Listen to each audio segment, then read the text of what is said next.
Entonces, mis amados hermanos, el tema que Dios nos ha permitido tratar con ustedes brevemente se titula: Una iglesia que conquista necesita conquistadores. Una iglesia que conquista necesita conquistadores. Si nosotros preguntásemos aquí, ahora, ¿cuántos de ustedes son conquistadores o quieren ser conquistadores? De seguro que la mayoría levantaría las manos, porque nadie quiere ser un fracasado. Nadie quiere retroceder, ni mucho menos quedarse en el mismo punto.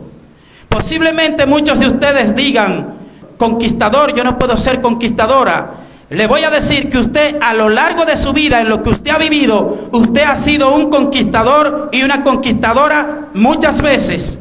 Porque cada vez que usted ha enfrentado un objetivo, una meta, un plan o un propósito, y ha persistido y ha combatido y se ha opuesto a las adversidades u oposiciones que querían contradecir que usted logre esa meta, usted fue un conquistador. Al estudiar la biografía de varios personajes bíblicos, como por ejemplo Abraham, Moisés, Jacob, José, David, Jesucristo, los apóstoles, entre otros, por medio de quienes Dios cumplió respectivos propósitos en la tierra, encontraremos en ellos un denominador común: fueron conquistadores del reino de Dios. ¿Cuántos quieren ser conquistadores del reino de Dios? Amén. También, al escudriñar la vida de ellos, podemos darnos cuenta que antes de que pudieran lograr el objetivo o cumplir con la misión que Dios les encomendó, debieron practicar ciertos principios que son indispensables para poder ser conquistador para el reino de Dios. Y en esta exposición breve estudiaremos algunos de esos principios. Por eso podemos decir que este tema solamente vamos a estar viendo la primera parte, pues hay muchos más principios que por razones, ¿verdad?, que no debemos exponer o explicar, no vamos a tratar en esta noche. Entre ellas, las del tiempo, porque no queremos cansarle.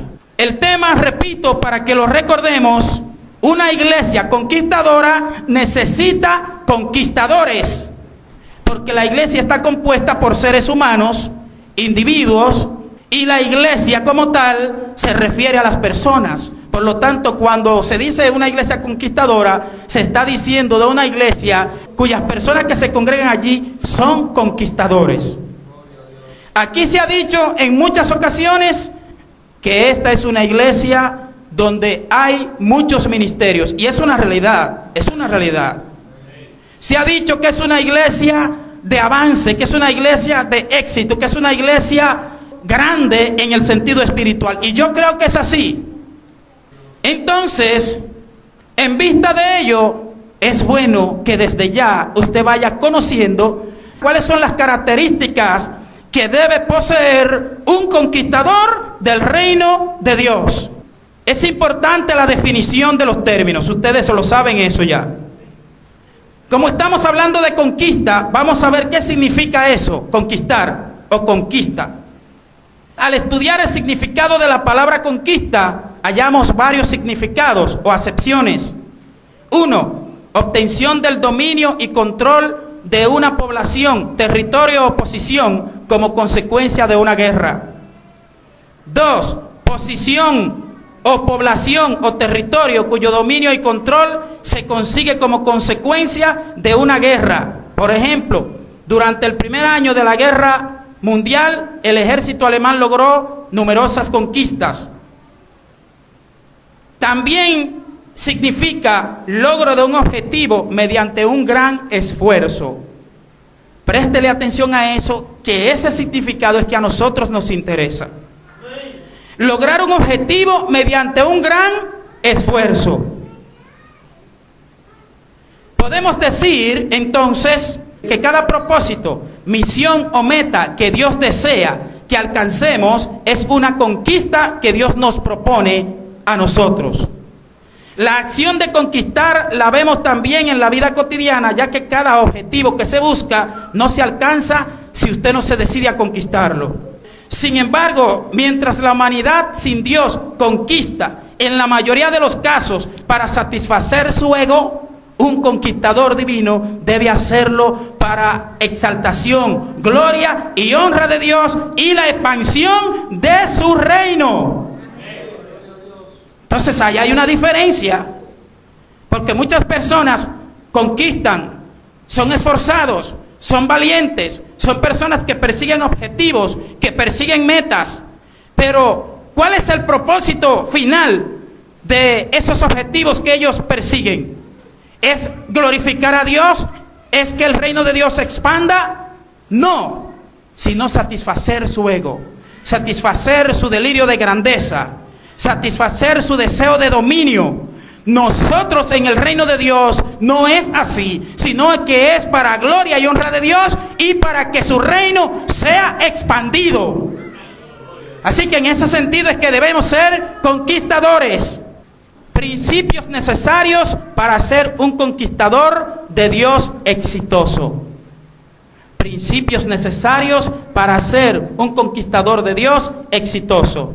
No se espante, porque que a veces se cree que cuando se habla de prosperidad y que cuando se habla de éxito y que cuando se habla de avance se está refiriendo solamente al aspecto económico, al aspecto financiero. No es verdad. Éxito quiere decir no fracasar, y nadie quiere fracasar en nada que emprenda. Usted no quiere fracasar en un ministerio, usted no quiere fracasar en una misión que Dios le mande a cumplir, ¿o sí? ¿Usted quiere fracasar en los estudios? ¿Usted quiere fracasar en el hogar? Usted quiere ser exitoso en todo lo que usted emprenda. Entonces, como conquistador para el reino de Dios, debemos también ser exitosos. Ahora, aquí hay otro punto importante que tenemos que tomar en consideración. Allá afuera, en el mundo secular, se le da o se hace mucho énfasis en las habilidades, en la capacitación, en la preparación secular o humana como tal. Aquí dentro del reino de Dios es importante aquello, pero hay algo más importante que nosotros tenemos que prestarle atención, y que es lo que a la larga va a permitir que Dios vaya con nosotros donde quiera que vayamos, como dijo Moisés. Así que lo más importante no es la habilidad que usted tenga o que yo tenga, ni los estudios seculares o cotidianos que usted haya realizado o que realice en el futuro. Ahí va el primer principio importantísimo, que es la piedra angular del éxito en Dios en todas las áreas. Principio llamado la integridad de corazón. La integridad de corazón. En el Salmo 78, verso 72 dice, hablando acerca de David: y él los pastoreó según la integridad de su corazón y los guió con la destreza de sus manos. David fue uno de los más grandes conquistadores de Dios, todos lo sabemos. El mayor y más importante conquistador ha sido Jesucristo, porque la gloria siempre hay que dársela a quien le pertenece, que es a Jesucristo. Un principio que caracterizó a David fue la integridad de su corazón. Entonces, aquí se parte de la integridad de corazón, de la pureza del corazón. ¿Por dónde comienza un conquistador del reino de Dios? Por la integridad de su corazón. Integridad significa, como bien muestra la Biblia, que la persona íntegra es la que lleva una vida intachable, la que actúa con entereza moral. De hecho, los términos hebreos relacionados con la palabra integridad provienen de una raíz que significa entero, intacto, sin tacha o defecto. Eso significa íntegro, entero, intacto, sin tacha o defecto. O sea que si yo soy un charlatán, yo no califico para ser un conquistador del reino de Dios. Si yo soy un mentiroso, yo no califico para ser un conquistador del reino de Dios. Si yo falto a mi palabra, si yo ando como Pedro por su casa, como decimos nosotros, saltando y brincando como los chivos, sin orden, ni ley, ni ton ni son, entonces yo no estoy capacitado para ser un conquistador del reino de Dios. No se ponga serio, mi hermano, eso es una realidad. Dios es perfecto. No es verdad que usted o yo, llamándonos ministros de Dios, nosotros tenemos que dar ejemplo, nosotros tenemos que ser intachables para que cuando se vea nadie nos pueda acusar, como dice la Biblia en Tito capítulo 1. Palabras sanas y irreprochables para que el enemigo se avergüence y no tenga nada malo que decir de usted y de mí. Pero si usted es un charlatán o si yo soy un charlatán, si soy un mentiroso, entonces el enemigo va a poder decir cosas de mí y tiene base para decirlo. Entonces ahí yo estaría faltando. Entonces, sin un corazón íntegro, escuche bien, escuche esto, por eso le decía que no se desvíe. Sin un corazón íntegro no se puede estar en la presencia de Dios y tampoco ser un conquistador aprobado por Dios. No se puede. Para conquistar para el reino de Dios es imprescindible estar en su monte. Es decir, estar en su presencia, y esto solo es posible si existe integridad en el corazón del individuo. Si usted lo duda, mire cómo lo dice el mismo Dios en su palabra. En el Salmo 24, 3 y 4 dice: ¿quién subirá al monte del Señor? ¿Y quién podrá estar en su lugar santo? El limpio de manos y puro de corazón, el que no ha alzado su alma a la falsedad ni jurado con engaño. Ahora, escuche bien lo que yo voy a decir y lo voy a explicar para que no malinterprete. El que está en el monte del Señor no es el que está, no es el que ayuna mucho necesariamente, ni el que ora mucho. Y se lo voy a explicar para que no me malinterprete. Porque yo puedo ayunar mucho, yo puedo estar orando mucho con los propósitos incorrectos en mi corazón. Entonces, si mi corazón no es íntegro, yo no voy a estar en la presencia del Señor, aunque haga todo eso. Lo que significa que la integridad del corazón tiene que ir acompañada de todo lo que yo haga para que reciba la aprobación de Dios, ¿sí o no? Si no, usted podrá hacer muchas cosas, pero usted se irá solo. Y yo no quiero hacer nada, ni usted quiere hacer nada, si no es con la presencia de Dios. Moisés le dijo: nosotros no vamos a ir si tú no vas con nosotros. Entonces Dios dice: para yo ir contigo, tu corazón tiene que ser íntegro delante de mí. Eso es así de sencillo. ¿Sabe por qué le digo, mis amados? Estas cosas hay que decirlas. ¿Usted sabe por qué? Porque a veces nosotros podemos estar sinceramente equivocados. Y nosotros podemos creer que ayunar mucho y orar mucho sin un corazón aprobado delante de Dios, creemos que eso está recibiendo un 100 delante de Dios. Y no. No se espante, mi hermano, diga algo, diga que estoy equivocado yo, que es verdad, diga amén. Usted no había escuchado esa cosa, pero esa cosa hay que comenzar a decirla, porque hay personas que están sinceramente equivocadas. ¿Usted me entiende? Por eso hay personas que se preocupan más por estar en un monte que porque Dios le cambia el corazón. ¿Y dónde dice la Biblia eso? Dice que primero el que está en su monte tiene que ser limpio de mano y puro de corazón. Eso es lo que Dios dice. Entonces, eso, todo lo que yo haga tiene que ir acompañado de eso para que pueda recibir una aprobación de Dios. ¿Usted está entendiendo? Bendito Dios.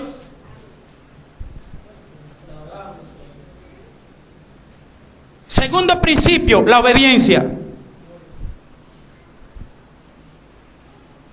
La obediencia, que significa sometimiento, es imprescindible para que pueda la voluntad de Dios o deseo de Dios manifestarse en la tierra por medio de los seres humanos. Es imprescindible la obediencia. ¿Por qué?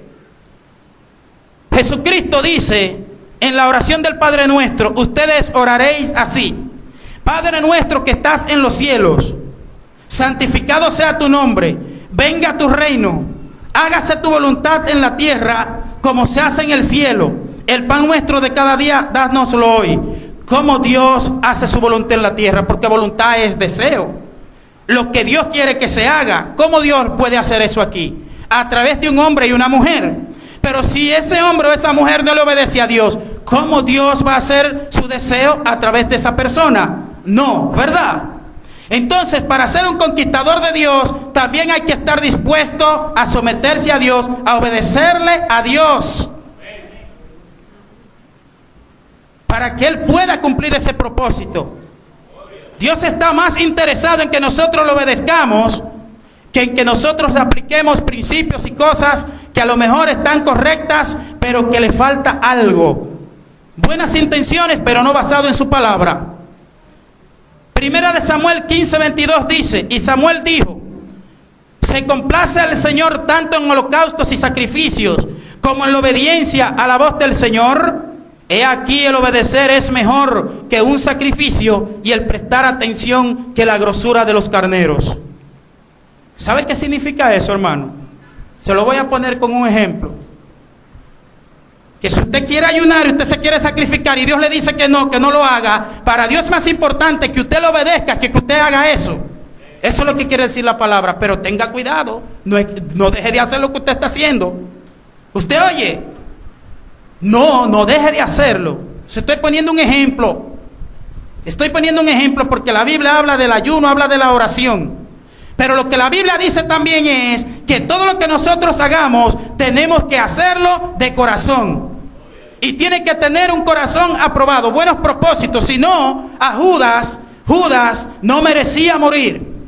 Ni los que crucificaron a Jesucristo tampoco, porque estaba escrito que Jesucristo muriera. Entonces, ¿por qué? ¿Cómo usted me explica a mí que si estaba escrito que Jesucristo muriera y Judas fue el que lo entregó para que Jesucristo muriera, entonces, ¿cómo usted me explica a mí que Judas era hijo de perdición y fue condenado?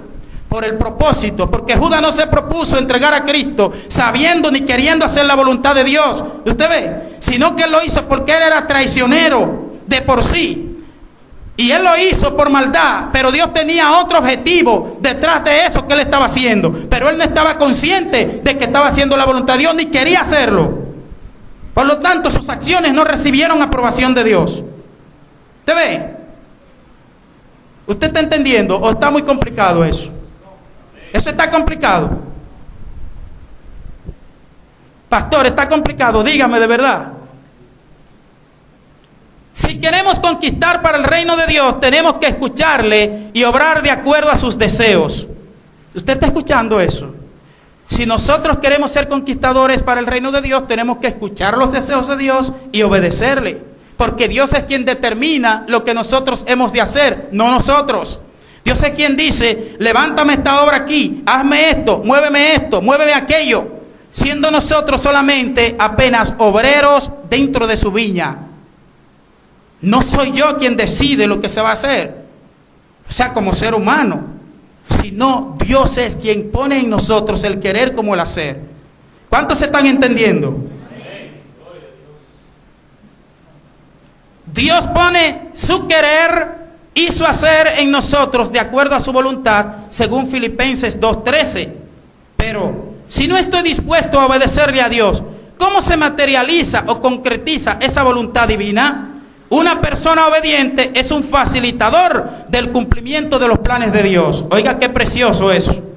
Una persona obediente es un facilitador. Por eso es importante, mi hermano, que se le obedezca a Dios, para que entonces, por medio de esa obediencia, Dios pueda cumplir su deseo. Y por eso es que es tan apreciado delante de Dios cuando una persona le obedece. Una persona obediente es un facilitador del cumplimiento de los planes de Dios. Tercer principio, la fe.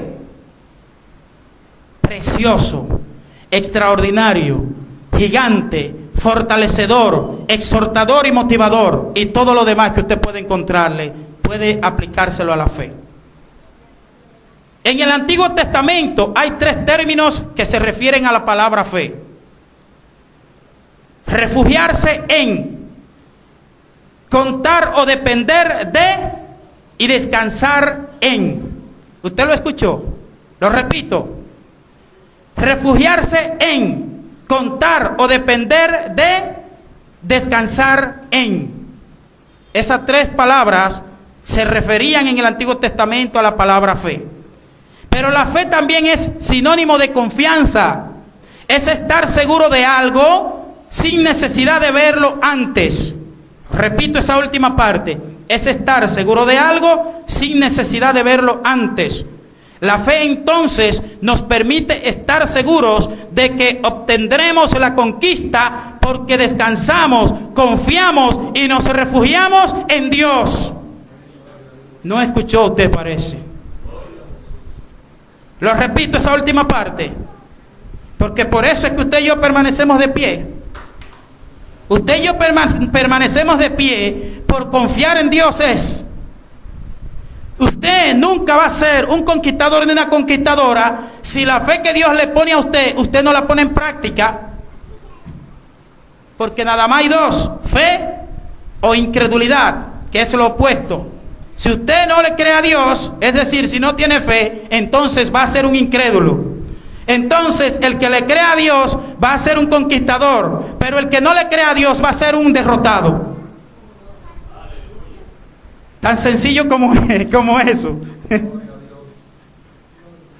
La fe nos permite estar seguros de que obtendremos la conquista porque descansamos, confiamos y nos refugiamos en Dios. Así que yo estoy seguro y usted está seguro de la conquista y de la victoria, no porque usted se le supone, sino porque usted sabe que Dios es fiel y que Dios nunca falla a lo que Él dice. Y usted se mantiene confiado esperando eso y caminando sobre eso y descansando sobre Dios y refugiándose en Dios y contando con Dios. Pero la fe va a ser probada. Para saber si en verdad nuestra fe es genuina, Dios nos va a probar, trayéndonos cosas que van a aparentar contradecir lo que Él ha prometido o lo que Él ha dicho que va a hacer. Y ese es el periodo de prueba de nuestra fe. No es que Dios se olvidó, ni que Dios se tardó. Es un periodo de prueba de nuestra fe, para ver si andamos o no en su ley. Como lo hizo con David, como lo hizo con José, como lo hizo con Abraham. Yo no sé si usted está entendiendo. Por eso es que yo le digo a usted, la iglesia es una iglesia de conquista, es una iglesia que está en victoria. Pero yo se lo estoy diciendo a usted no porque yo estoy mirando silla aquí, ni porque estoy mirando seres humanos, sino la palabra, la promesa y la confianza que hay que tener en Dios. Es en base a eso. No en base a que yo dormí bien y hoy yo estoy alegre y yo estoy contento. No, es en base a la firmeza, a la seguridad de la palabra de Dios, que dice que su palabra no pasará, que el cielo y la tierra pasará, pero su palabra no pasará. Y dice que nosotros andamos por fe y no por vista. O sea que si Dios me dijo a mí que soy un hombre próspero, si Dios te dijo a ti que tú eres una mujer próspera, tú tienes que vivir, caminar con eso, aunque te falten 5 pesos para tú comprar un pan. Es que no es en lo que esté pasando en tu vida, en lo físico. Es que tú tienes que recordar lo que Dios te ha dicho, lo que Dios dice en su palabra. Eso es lo que tienes que recordar y vivir permanentemente con eso. Porque si no lo haces, entonces va a venir el otro elemento y te va a traer lo contrario, la incredulidad. Y la incredulidad bloquea todo.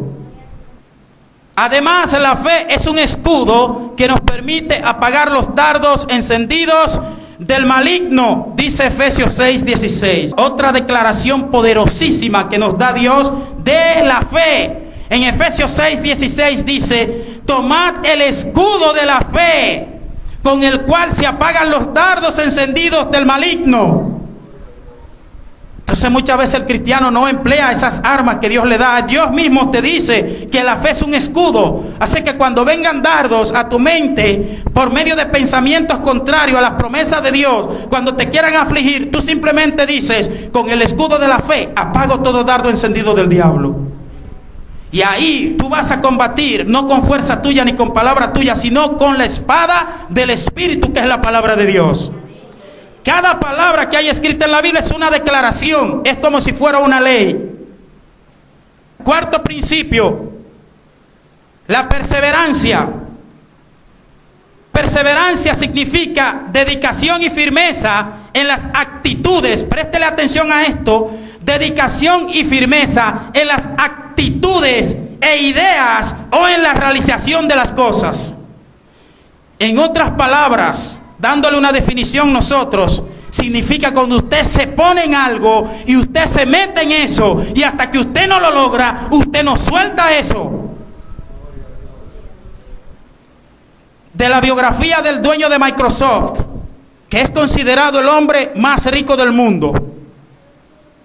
Y dice que ese hombre era tan empecinado, pastor, con las cosas, oiga bien, que a veces él se acostaba con correa, zapato, media, saco y corbata. Y cuando se despertaba, él no se preguntaba de que, ¿y por qué me acosté así? Él seguía en lo que estaba haciendo. Ha hecho eso en su vida para cosas que perecen. Y uno ve entonces muchas veces, pastor, como hablábamos ahorita, que para las cosas que no perecen a veces somos tan perezosos. Debe darnos vergüenza muchas veces a nosotros que un hombre por cosas materiales, terrenales, hiciera y se entregara como se entregó él. Eso se llama perseverancia, mire, al máximo nivel. Que cuando decide lograr algo, no se detiene hasta el final.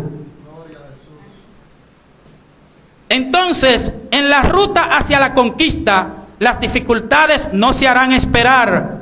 De hecho, se nos presentarán en varios frentes y de formas diversas. Tenemos que saber de antemano que tratarán de impedirnos llegar a la meta y que, sin embargo, no debemos detenernos hasta lograr el objetivo. Nadie que no esté dispuesto a sobreponerse a las adversidades y oposiciones podrá ser un conquistador del reino de Dios. ¿Sabe por qué? Por la sencilla razón de que para conquistar hay que superar dificultades, hay que superar adversidades, hay que superar oposiciones. Y hay personas que no quieren sacrificarse para nada. Y sin embargo le dicen al Señor cantando muchas veces que lo aman más que a su vida. Aman a Dios más que su vida y sin embargo no pueden caminar 2 o 3 esquinas a pie porque no tienen dinero para pagar un motoconcho y a lo mejor consideran que la iglesia está un poquito retirada y aman a Dios más que su vida. Y otros, usted sabe el animal que le llaman el perezoso, ¿verdad?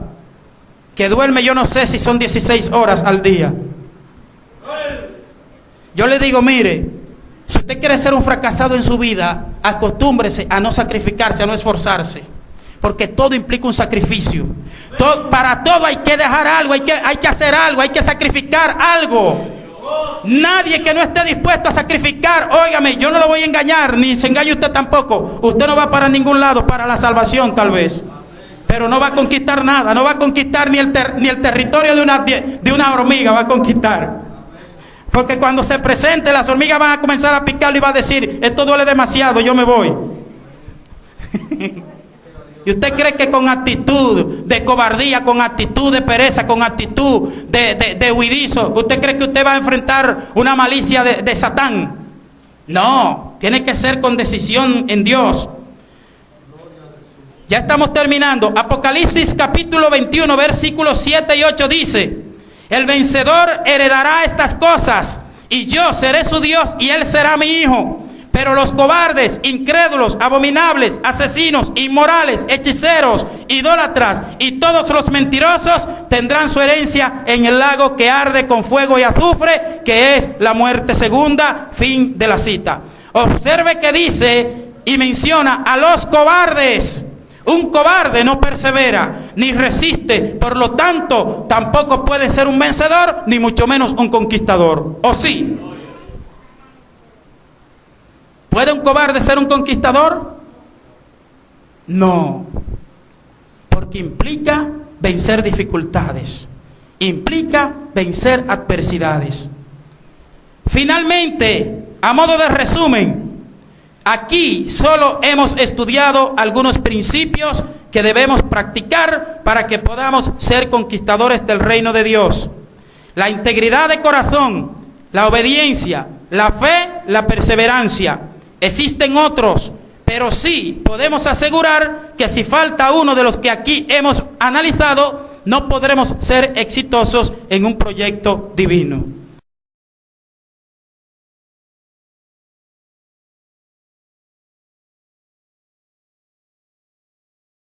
De éxito, que es una iglesia grande en el sentido espiritual, y yo creo que es así. Entonces, en vista de ello, es bueno que desde ya usted vaya conociendo cuáles son las características que debe poseer un conquistador del reino de Dios. Es importante la definición de los términos, ustedes lo saben eso ya. Como estamos hablando de conquista, vamos a ver qué significa eso, conquistar o conquista. Al estudiar el significado de la palabra conquista, hallamos varios significados o acepciones. 1. Obtención del dominio y control de una población, territorio o posición como consecuencia de una guerra. 2. Posición o población o territorio cuyo dominio y control se consigue como consecuencia de una guerra. Por ejemplo, durante el primer año de la Guerra Mundial, el ejército alemán logró numerosas conquistas. También significa logro de un objetivo mediante un gran esfuerzo. Préstele atención a eso, que ese significado es que a nosotros nos interesa. Lograr un objetivo mediante un gran esfuerzo. Podemos decir entonces que cada propósito, misión o meta que Dios desea que alcancemos es una conquista que Dios nos propone a nosotros. La acción de conquistar la vemos también en la vida cotidiana, ya que cada objetivo que se busca no se alcanza si usted no se decide a conquistarlo. Sin embargo, mientras la humanidad sin Dios conquista, en la mayoría de los casos, para satisfacer su ego, un conquistador divino debe hacerlo para exaltación, gloria y honra de Dios y la expansión de su reino. Entonces ahí hay una diferencia, porque muchas personas conquistan, son esforzados, son valientes, opuesto a las adversidades u oposiciones que querían contradecir que usted logre esa meta. Usted fue un conquistador. Al estudiar la biografía de varios personajes bíblicos, como por ejemplo Abraham, Moisés, Jacob, José, David, Jesucristo, los apóstoles, entre otros, por medio de quienes Dios cumplió respectivos propósitos en la tierra, encontraremos en ellos un denominador común: fueron conquistadores del reino de Dios. ¿Cuántos quieren ser conquistadores del reino de Dios? Amén. También al escudriñar la vida de ellos, podemos darnos cuenta que antes de que pudieran lograr el objetivo o cumplir con la misión que Dios les encomendó, debieron practicar ciertos principios que son indispensables para poder ser conquistador para el reino de Dios. Entonces, mis amados hermanos, el tema que Dios nos ha permitido tratar con ustedes brevemente se titula: Una iglesia que conquista necesita conquistadores. Una iglesia que conquista necesita conquistadores. Si nosotros preguntásemos aquí, ahora, ¿cuántos de ustedes son conquistadores o quieren ser conquistadores? De seguro que la mayoría levantaría las manos, porque nadie quiere ser un fracasado. Nadie quiere retroceder, ni mucho menos quedarse en el mismo punto. Posiblemente muchos de ustedes digan: conquistador, yo no puedo ser conquistadora.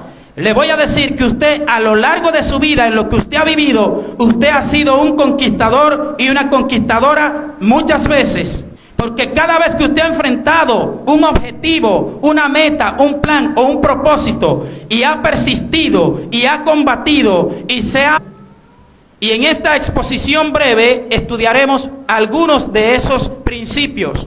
Por eso podemos decir que este tema solamente vamos a estar viendo la primera parte, pues hay muchos más principios que por razones, ¿verdad?, que no debemos exponer o explicar, no vamos a tratar en esta noche. Entre ellas, las del tiempo, porque no queremos cansarle.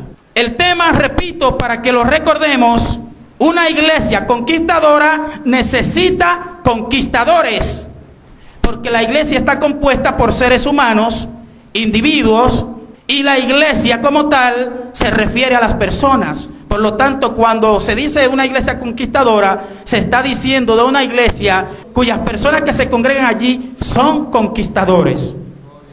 Aquí se ha dicho en muchas ocasiones que esta es una iglesia donde hay muchos ministerios, y es una realidad, es una realidad. Se ha dicho que es una iglesia de avance, que es una iglesia